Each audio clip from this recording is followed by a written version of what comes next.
இன்னைக்கு கிராமத்து ஸ்டைல்ல நாட்டுக்கோழி குழம்பு எப்படி செய்யறதுன்னு பார்க்கலாமா? 1.5 கிலோ நாட்டுக்கோழிக்கு 50 கிராம் முழுமல்லி, 6லேருந்து 7 மிளகாய் வத்தல், 3 டேபிள் ஸ்பூன் மிளகு, 3 டேபிள் ஸ்பூன் சீரகத்தை நல்லா வறுத்து எடுத்துக்கணும்.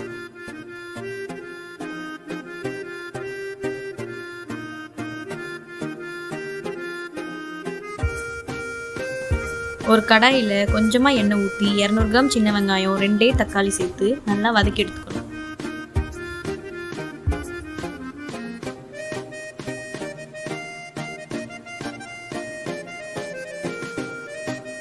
வறுத்து வச்சிருக்கிற மல்லி மிளகு சீரகத்தை மிக்சி ஜாரில் போட்டு பவுடராக அடித்து வச்சுக்கோங்க.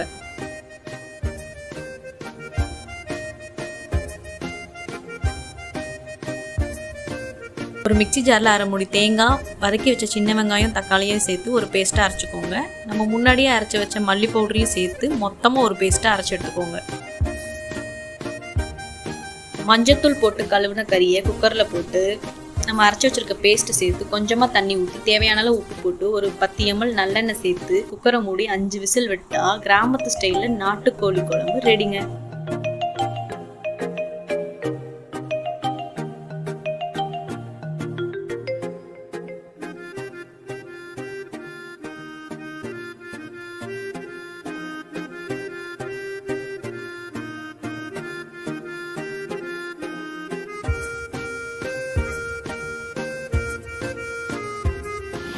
காலையில் எண்ணெய் வச்சு குளிச்சு விட்டு கோழி சூப்பை எண்ணெய் மிதக்க கோழி சூப்பை வச்சு கோழி சூப்பை குடிச்சு விட்டு எலும்பு எடுத்து கடிச்சிட்டு படுத்து தூங்க நினைச்சேன்னா எவ்வளோ தூக்கி போட்டு மிதிக்கலான்னு இருக்கும்டா. அதுதான் இளந்தாரி பேர் கலக்கு ஆளை மூஞ்சி போயிருக்கடா. நல்லா எடுத்து கர்றா.